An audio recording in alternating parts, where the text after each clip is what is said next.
अस्सलामुअलैकुम, welcome to my YouTube channel. उम्मीद है आप सब खैरियत से होंगे, ईमान और सेहत की बेहतरीन हालतों में होंगे। अल्लाह पाक आपको और मुझे ईमान और सेहत की बेहतरीन हालतों में रखे, आमीन सुम्मा आमीन।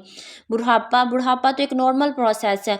मतलब हर शख्स ने एक टाइम के बाद बूढ़ा हो जाना है, मतलब उसके ऊपर एजिंग हो जाएगी। लेकिन ऐसा क्यों होता है कि हमारे ऊपर प्री मेच्योर एजिंग के साइन आना शुरू हो जाते हैं। अभी हम 30 साल की उम्र में ही होते हैं और हम बूढ़े नज़र आना शुरू हो जाते हैं।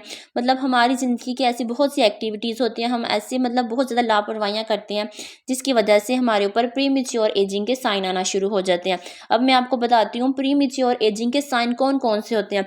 हमारी स्किन के ऊपर रिंकल्स आ जाते हैं, एज स्पॉट्स आ जाते हैं, हमारी स्किन बहुत ज़्यादा ड्राई हो जाती है, हमारी जो स्किन का जो नॉर्मल टोन होता है वो ख़त्म हो जाता है, स्किन के ऊपर हाइपर पिगमेंटेशन हो जाती है, या फिर हमारे बाल गिरना शुरू हो जाते हैं, या फिर हमारे जो बाल हैं वाइट होना शुरू, ग्रेइंग बाल होना शुरू हो जाते हैं, या जो हमारी जो चीक्स होती है संकन चीक्स हो जाती है, मतलब अंदर को धंस जाती हैं। अब मैं बताती हूँ प्री मेच्योर एजिंग की वजह कौन कौन सी हो सकती है, मतलब हमारी कौन कौन सी एक्टिविटीज़ हैं जो प्री मेच्योर एजिंग काज करवा सकती हैं। सबसे पहले जो लोग हैं वो धूप में काम करते हैं, एक्सपोजर होता है उनका सनलाइट के साथ, तो उनके जो यूवी लाइट्स आती हैं सन से, जो हमारी स्किन के जो नॉर्मल सेल्स होते हैं उनको डैमेज करना शुरू कर देती हैं, जिसकी वजह से हमारे ऊपर एजिंग आना शुरू हो जाती है।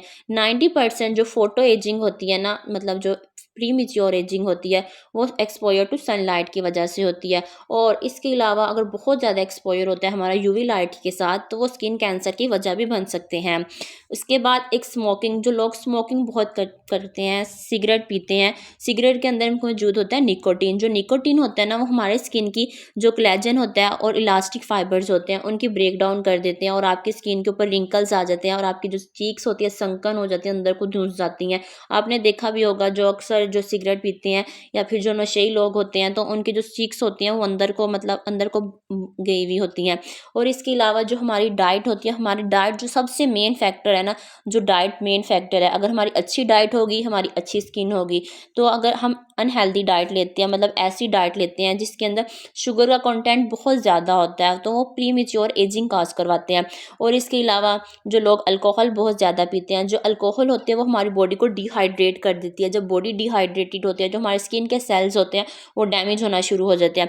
इसके अलावा बहुत इंपॉर्टेंट चीज़ जो पुअर स्लीप होती है, जो लोग मतलब अपनी नींद पूरी नहीं करते, लो क्वालिटी स्लीप लेते हैं, जिसकी वजह से आपके ऊपर जो एजिंग के साइन आना शुरू हो जाते हैं। आजकल की ज़िंदगी या स्ट्रेस तो आम है, जो स्ट्रेस है स्ट्रेस की वजह से हमारे ऊपर प्री मेच्योर एजिंग के साइन आना शुरू हो जाते हैं। सबसे पहले जो हमारा जब स्ट्रेस की कंडीशन होती है तो हमारा ब्लड जो ब्रेन है वो पंप करता है और कोर्टिसोल रिलीज होता है। जो कोर्टिसोल होता है वो रिलीज होता है तो वो हमारी जो दो प्रोडक्ट्स होते हैं, दो कंपोनेंट्स होते हैं, उनकी प्रोडक्शन को स्टॉप कर देता है, जिसको हम हाइलुरोन कहते हैं और कोलेजन कहते हैं। जब इन दोनों की प्रोडक्शन नहीं होती तो इन्होंने हमारी स्किन को क्या करना होता है, प्लम्प अप करना होता है, और इसके अलावा कोलेजन की सिंथेसिस करनी होती है। जब ये दो प्रोडक्ट्स ही नहीं बनती तो हमारी स्किन की बेजान रुखी नज़र आती है। ये थे सारे फैक्टर जिसकी वजह से प्री मेच्योर एजिंग होती है। अब इसको हम किस तरह कोप अप कर सकते हैं, मतलब इसको किस तरह हम बैलेंस कर सकते हैं, इंशाल्लाह मैं आपको बताऊंगी अगली वीडियो में। नेचुरली बताऊंगी कि नेचुरली हम कौन कौन सी चीज़ों का इस्तेमाल करके हम अपनी स्किन को हेल्दी और नरिश